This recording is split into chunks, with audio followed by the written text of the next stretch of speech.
साहित्य निधि में सुनिए लेखक जयशंकर जी की लिखी हुई कहानी सुबह।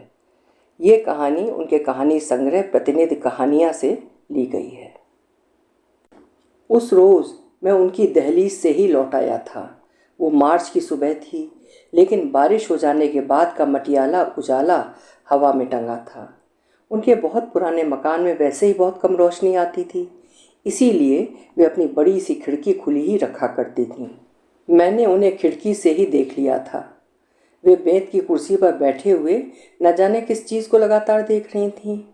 उनकी आंखों में शून्य उतर आया था।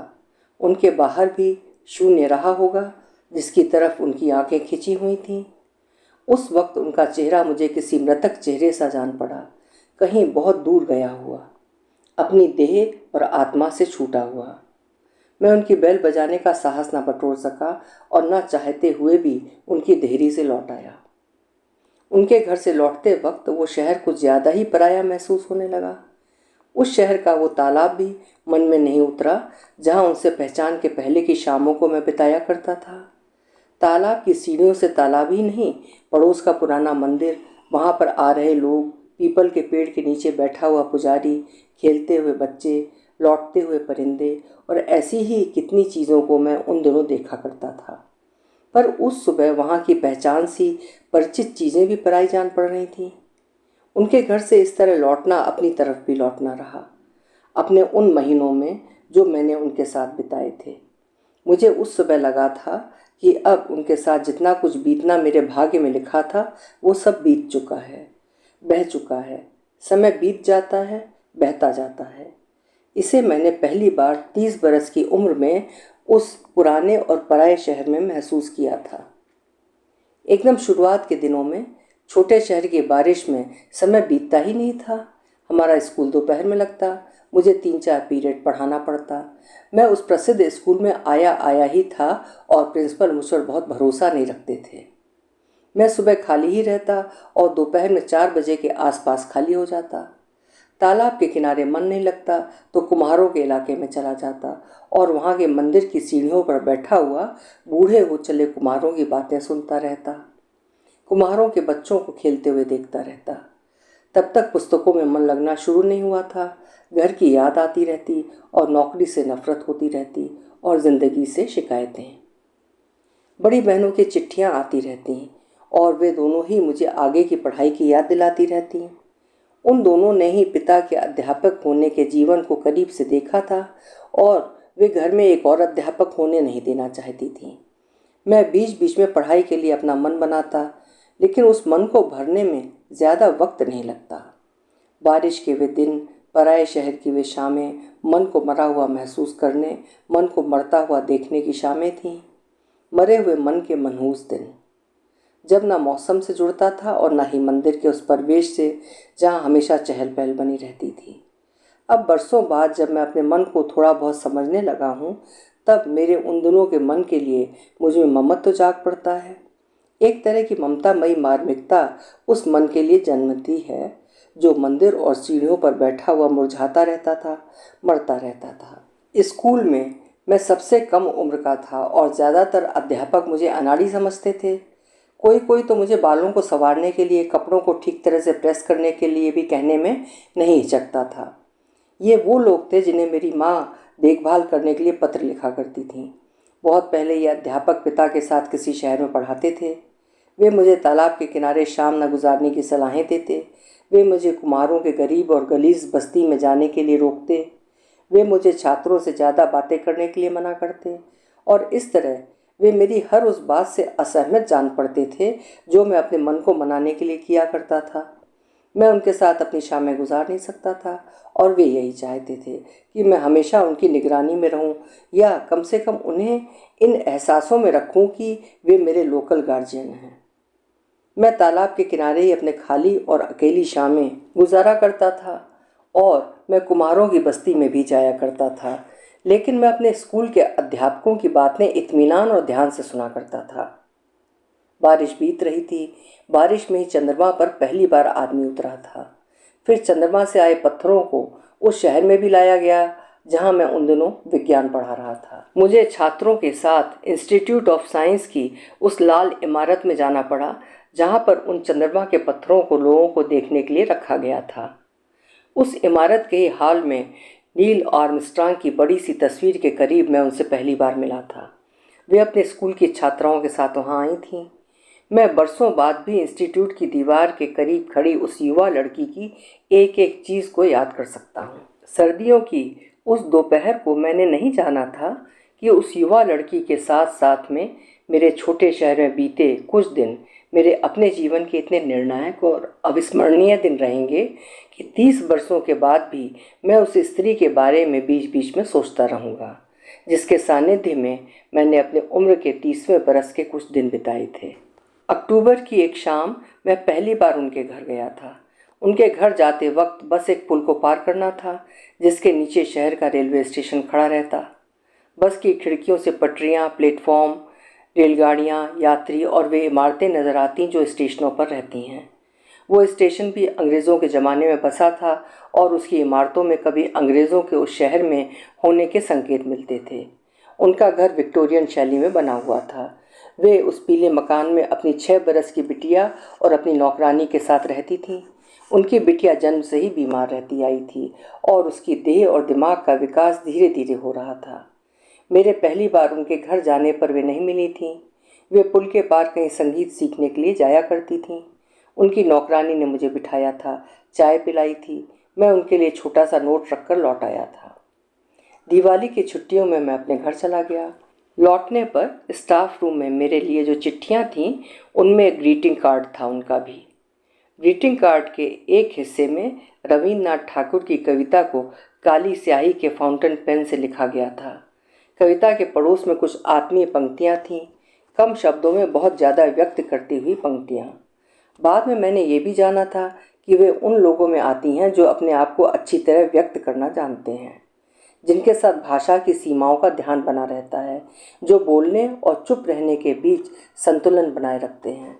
साल के आखिरी दिनों तक आते आते मैं अपनी खाली शामों को उनके घर पर बिताने लगा। मैं शाम की प्रतीक्षा करता, मैं बस की प्रतीक्षा करता, मैं उनके घर के आ जाने की प्रतीक्षा करता। पहले ही मेरे अपने जीवन में प्रतीक्षा ने ऐसी जगह पाई थी और मैं प्रतीक्षा की पीड़ा को पहचान रहा था। एकदम शुरुआत के दिनों में उनके साथ अपने संवादों के वक्त मेरे मन में एक तरह का संकोच, एक तरह का संताप रहा करता था। ऐसा शायद ये जानकर भी होता रहा होगा कि उनके तलाकशुदा होने के बारे में मैंने स्कूल के अध्यापकों से सुन रखा था। वे उम्र में मुझसे 4-5 बरस बड़ी थीं और उन्होंने बहुत कुछ देखा था और जिया था। उनके जीवन के शुरुआत के 27 बरस गांधी जी के भक्तों के बीच बीते थे और उन भक्तों में उनके माता पिता शामिल थे।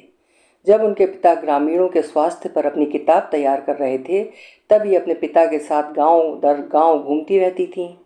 बहुत कम उम्र में उन्होंने गांव के गरीबी को बहुत करीब से देखा था। हम दोनों उनकी बैठक में देर देर तक न जाने कैसे कैसे विषयों पर कितनी कितनी बातें करते रहते। उन शामों में ही मैंने संवाद को काम की तरह जाना था। उनकी बातों से समझ में आता रहता कि उन्होंने बहुत कुछ पढ़ा है, समझा और सोचा है। वे धीरे धीरे और धीमी आवाज़ में बोलती थीं और बोलने से ज़्यादा सुना करती थीं। मैं आज सोचता हूँ कि मैं उन दिनों में उन सब विषयों पर क्या क्या बोलता रहा होऊंगा जिन पर आज भी अपनी 55 बरस की उम्र में थोड़ी सी गंभीरता के साथ नहीं बोल सकता हूँ। पर मुझे याद नहीं आता कि कभी भी उन्होंने मुझे मेरे कम जानने, गलत जानने का थोड़ा सा भी आभास अपनी तरफ से दिया था। उनसे पहचान के बाद मेरा वक्त सहजता से बीतने लगा। मेरे लिए उस छोटे शहर के दिन सहनीय होने लगे। किसी गहरी पहचान से जन्म लेने वाली एक निजी दुनिया मेरे भीतर पलने और बढ़ने लगी। उस उम्र में ये सब सुख का आना था और संताप का जाना। वे कभी कभी अपने खाली वक्त में मेरे स्कूल में चली आती और मेरा पीरियड ना होने पर मैं उनके साथ पड़ोस के रेस्तरां में चला जाता। ये वो समय था जब उस शहर में गर्मियों की शुरुआत की धूल उड़ने लगी थी, हवाएं चलने लगी थीं और पेड़ों से पत्ते झड़ने लगे थे। अब मैं शहर की सड़कों, पहाड़ियों, पेड़ों, इमारतों और गलियों से जुड़ने लगा। उनका मकान गली के अंतिम सिरे पर था और उसके सामने गुलमोहर का पेड़। गर्मियाँ आईं और हम दोनों के ही स्कूल सुबह लगने लगे। परीक्षाएं करीब खड़ी थीं और स्कूल में ज़्यादा देर नहीं रहना पड़ता था। मैं स्कूल का अपना पूरा काम करता और दोपहर में वहाँ से निकल जाता। ये कुछ अध्यापकों को अखरने लगा। उनमें वे ही अध्यापक थे जिन्हें माँ ने मेरी देखभाल के लिए कहा था। उनकी शिकायतों का सिलसिला कुछ इतना बढ़ा कि उनमें से 2-3 लोग एक दिन मेरे घर पर ही आ गए। मुझे उनका घर पर आना नहीं, उस लड़की के बारे में अनाप शनाप बातें करना अच्छा नहीं लगा। वे तीनों बूढ़े हो रहे थे, लेकिन उनकी समझ और संवेदना का स्तर उनकी उम्र को शोभा नहीं देता था। मैं उन लोगों की बातों को सुनता रहा। मैं आज सोचता रहा हूँ कि मुझे उन लोगों की घटिया और घिनौनी बातों से अपनी असहमति को तभी व्यक्त करना था। तब मैं ऐसा कर लेता तो बाद के दिनों में मेरे साथ वो सब घटता ही नहीं। मार्च के एक रविवार की दोपहर में होली के करीब खड़े एक दिन को हम लोग उनके इलाके के एक पब्लिक पार्क में गए थे। मैंने पार्क के गेट से उनको, उनकी बिटिया और नौकरानी को रिक्शे से उतरते हुए देखा था। उनकी गोद में बिटिया भी थी और नौकरानी के हाथों में एक बड़ा सा थैला और चटाई। बरसों पुराने बरगद की छाया में हम लोगों ने अपना डेरा डाला। हमने अपना दोपहर का भोजन वहीं किया था और बाद में नौकरानी और बिटिया आपस में खेलने लगे थे और हम दोनों ने अपने लिए शतरंज की बाजी बिछाई थी। गर्मियों की शुरुआत की दोपहरों में किसी बरसों पुराने पेड़ के नीचे एक लड़की के साथ शतरंज खेलते रहना, वो गहरी तसल्ली का वक्त था। मेरी तकदीर से बाहर निकलती तसल्ली। मैं अपनी इस तकदीर से, अपनी उस तसल्ली से कभी भी अलग न होने के स्वप्न को साथ लिए हुए अपनी अनाड़ी चालों को चल रहा था। तब मैं कहाँ जानता था कि तकदीर की अपनी चालें होती हैं, अपना चक्र, भाग्य का भंवर जिस पर कभी भी भरोसा नहीं किया जा सकता। हमारे आसपास बरगद के सूखे पत्ते झड़ते रहे। हमारे आसपास कितना कुछ झड़ रहा था, कितना कुछ घट रहा था। उन्होंने मार्च के आकाश की तरफ देखा और किसी पक्षी को देखकर कहा था, हम छुट्टियों में नागझिरा चलेंगे, वहाँ छोटी सी सेंचुरी है, उसके करीब ही तिब्बती शरणार्थियों की बस्ती भी है। रिजल्ट के बाद मैं घर जाऊँगा। मैं तो भूल ही गई। आप कुछ कह रही थी, क्या आप मेरी बात सुनेंगे? आप पहले कहिए तो सही। आप अपनी छुट्टियां यहीं क्यों नहीं बिताते? माँ को यहीं बुलाया जा सकता है। मेरे घर में 2 कमरे खाली रहते हैं। आपकी माँ मेरे यहाँ भी रह सकती हैं। इससे आपको तकलीफ़ नहीं होगी। आपके लिए सब करना अच्छा लगेगा। तब मैंने उनकी आंखों में उस चीज़ की चमक को देखा था जो जीवन में चमत्कार की तरह उतरती है। सृष्टि का अपना स्वप्न जो उसके बच्चे की आंखों में उतरता है। और किसी के लिए गर्मियों की एक साधारण सी दोपहर अपने आखिरी दिन तक के लिए अविस्मरणीय हो जाती है। क्या मैं उस दोपहर के एक भी डिटेल को कभी भी भूल सकूंगा? हमारे सामने शतरंज के मोहरे खड़े थे। हमारे पड़ोस के चौकोर चबूतरे पर उनकी नौकरानी और बिटिया खेल रहे थे। आकाश साफ था और बीच बीच में कोई अकेला परिंदा या परिंदों का ग्रुप हमारे ऊपर से निकल जाता था। हम शाम की शुरुआत होने तक उस बरगद की छाया में बैठे रहे थे, बतियाते रहे थे। होली के पड़ोस की उस दोपहर में बूढ़े बरगद की घनी और शांत छाया में हमारे बीच वो चीज़ चमकी थी जिसे हम दोनों ही बना रहे थे। उस चीज़ का बनना, उस चीज़ का गाढ़ा हो जाना तो मेरे लिए एकदम अप्रत्याशित अनुभव नहीं होता रहा था। अपनी 30 बरस की उम्र में मैंने पहली बार किसी के लिए अपने भीतर ऐसा कुछ, इतना कुछ बनते हुए, पलते हुए देखा था। उस वक्त मैं इस बात को पहचान रहा था कि प्रेम किस तरह हमारे भीतर अपनी जगह बनाता है, हमारे भीतर बहने लगा है और हमें बहाने लगता है। उन दिनों में ही पहली और आखिरी बार मैंने 2.5 अक्षर की महिमा और मर्म को महसूस किया था। दूसरे दिन मैं स्कूल ना जा सका। मैंने स्कूल में अपने अस्वस्थ होने के समाचार को फ़ोन पर बताया और मुझे लगा कि प्रिंसिपल मुझ पर भरोसा नहीं कर रहे हैं। मुझे उनके भरोसा न करने से बुरा लगा। मैंने पहली बार इस तरह अचानक छुट्टी ली थी और वो भी पहले से सूचना देते हुए, उसके लिए खेद व्यक्त करते हुए। पर मैं स्कूल के बारे में नहीं, अपने बसने वाले संसार के बारे में सोचना चाहता था। मैं सोचना नहीं, जीना चाहता था। उस सुबह के पहले की दोपहर जैसा जीवन जिसमें मैंने मटर पुलाव के बाद गाजर का हलवा खाया था। मैंने सरसराती घास को छुआ था, आसमान की तरफ मुंह करके लेटा था और उन आँखों को देखा था जिसमें जीवन अपनी जीवंतता और जादू के साथ पल रहा था। मैं उस जीवन के स्रोत और सौंदर्य के पास एक बार और लौटना चाह रहा था और बस में बैठकर मैं सुबह सुबह ही उनके घर की तरफ निकला था। मैंने बेल बजाई। दरवाज़ा खुलने में थोड़ी देर लगी। दरवाजे के खुलने पर पता चला कि वे नहा रही थीं। सुबह सुबह और पहले से बताए बिना आने का संकोच मेरे साथ था। उन्होंने मुझे बैठने के लिए कहा, मेरे हाथ में अखबार दिया और भीतर चली गई। उनके कैलेंडर में साइबेरिया के सारस उड़ रहे थे। मुझे याद आया कि कल ही उन्होंने करीब की सेंचुरी का जिक्र किया था। वहीं बैठे बैठे मैंने सोचा था कि किसी दिन मैं उनके साथ भरतपुर जाऊंगा, लेकिन तब तक मुझे क्या पता था कि आने वाले दिनों में कुछ होगा कि मैं उनके साथ फिर कभी और कहीं भी बाहर नहीं निकल सकूंगा। वे चाय की ट्रे के साथ लौटीं। किसी ट्रेन के शहर से निकलने की आवाज़ आने लगी। ट्रेन की आवाज़ से शायद दूसरे कमरे में सोती उनकी बच्ची जागी होगी। वे वहाँ गईं और उसे दोबारा सुलाकर लौट आईं। वे बेंत की कुर्सी पर बैठे हुए अपने बालों को सुखाने लगीं।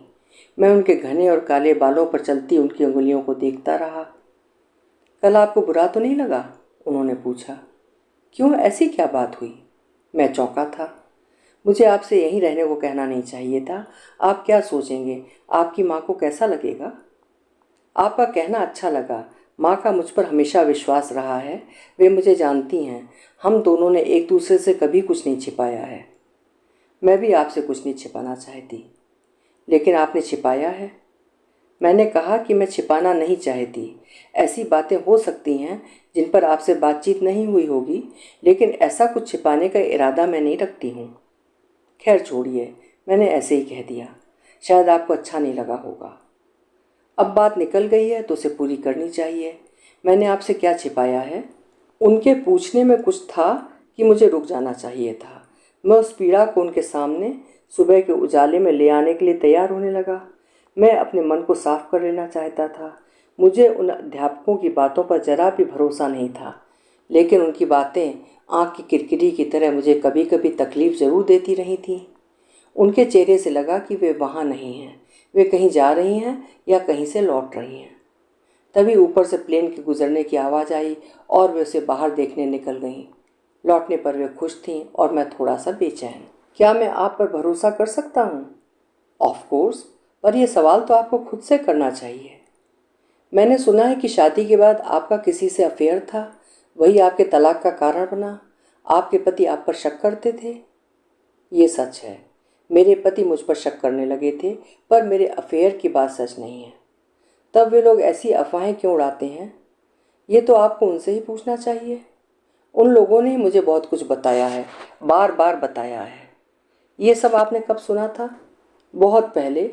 आप उस दिन मेरे स्कूल आई थी। आपके जाने के बाद वे लोग आपकी बदनामी करते रहे थे। आपको मुझे ये सब पहले ही बताना चाहिए था। इससे क्या फ़र्क पड़ता है? मुझे पड़ता है, मैं आप पर विश्वास करती थी। तो अब ऐसा क्या हो गया है? आप भी वैसे निकले, पर आपने ये अच्छा किया कि अपने मन की बात कह डाली। इसके लिए मैं आपकी आभारी रहूँगी। आप मुझे गलत समझ रही हैं। मैं आपको गलत समझ रही थी। उसके बाद मैं उन सब बातों को दोहराने लगा जिन्हें मैंने अपने स्कूल के अध्यापकों से सुना था। मैं भटकने लगा, मैं भूलने लगा, मैं बहता गया। वे चुपचाप सुनती रहीं। वे शायद अपने आप को बचाना ही नहीं चाह रही थीं। मेरी चढ़ती उतरती आवाज़ों से बच्ची जागी होगी। उनकी बिटिया रो रही थी। वे उसके पास गईं। मैंने उठते हुए कहा, मैं थोड़ी देर बाद आता हूँ। अभी मत आइएगा, मुझे बाहर जाना है। मुझे आपसे कुछ कहना है, वो मेरे लिए बहुत ज़रूरी है। अभी आपका मन अशांत है। फिर मैं इन बातों को सुनती रही हूँ। मैं आपके संदेह को दूर भी नहीं कर सकूँगी, लेकिन मैं आप पर शक कहाँ कर रहा हूँ? आप विश्वास भी कहाँ कर रहे हैं? मैं सिर्फ जानना चाहता था कि सच क्या है। ऐसा था तो आप मुझसे सीधे ही पूछ लेते, मैं आपको सब कुछ बताती। खैर, अब क्या हो गया है? जो सच है उसे अब भी तो बताया जा सकता है।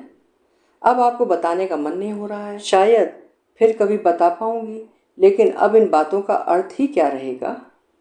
मैं अभी सुनना चाहता हूँ, मेरे लिए वो सब ज़रूरी है। इस वक्त मुझे माफ़ करना, बिटिया उठने ही वाली है, मुझे जाना भी है। उनकी टूटती आवाज़ में ये था भी कि अब इन सब बातों का कोई अर्थ भी नहीं रह गया है। वे मुझसे बुरी तरह निराश जान पड़ रही थीं। वो हमारे बीच की उम्मीदों के अंत के क्षण रहे होंगे, उन सब चीज़ों का अंत का वक्त जिसकी शुरुआत सर्दियों के एक दोपहर में उस शहर के इंस्टीट्यूट ऑफ साइंस की लाल इमारत के भीतर हुई थी। उनके घर से निकलने के बाद मैं तालाब के किनारे की अपनी जगह पर चला गया। सीढ़ियों पर बैठे हुए मैं सुबह की घटना पर लौटता रहा। मुझ में उनके साथ बीते हुए दिनों का मर्म और ममत्व लौटता रहा। मैंने ये भी सोचा कि उन्होंने मेरे लिए कितना कुछ किया था और मैं इस तरह उनके दुख का कारण बन रहा था। मार्च का वो समूचा दिन मेरे लिए पश्चाताप और प्रतीक्षा का दिन रहा। वो मेरे जीवन का कठिन दिन था, एक तरह से मेरे जीवन का नंगा, निर्लज्ज और निर्णायक दिन। मुझे मेरी नीचता, निष्ठुरता और नियति से जोड़ता हुआ एक कस्बाती दिन। उस रात मैंने सुबह के होने की जैसी व्याकुलता और अधीरता के साथ प्रतीक्षा की थी, वैसी प्रतीक्षा ना उस दिन से पहले कभी की होगी और ना ही बाद में। स्कूल में थोड़ी देर के लिए ठहरकर मैं पहली बार ऑटो से उनके घर की बेल बजाने के पहले कुछ देर तक उन बातों को दोहरा लेना चाह रहा था जिन्हें मैं सुबह से दोहराता रहा था। तभी मुझे खिड़की से मेज की कुर्सी पर बैठा हुआ उनका चेहरा नजर आया। वे लगातार अपनी खुली और खाली आंखों से बाहर की तरफ देख रही थीं। उनके चेहरे पर उनके देखने में कुछ था जिसने मुझे डरा दिया था। मैंने तब तक किसी मृत व्यक्ति का भी इतना ज़्यादा मरा हुआ चेहरा नहीं देखा था। मैं न चाहते हुए भी बिना उनके घर की बेल दबाए उनकी दहलीज से ही लौट आया। उनका वो चेहरा, उनका वैसा चेहरा मेरे साथ दिन दिन तक बना रहा। मैं स्कूल लौटा और वहाँ की लाइब्रेरी में बैठकर मैंने उन्हें पहला पत्र लिखा। फिर कुछ दिनों बाद तक मैं उन्हें रोज़ ही पत्र लिखता रहा। कभी उनमें से एक का भी जवाब नहीं आया।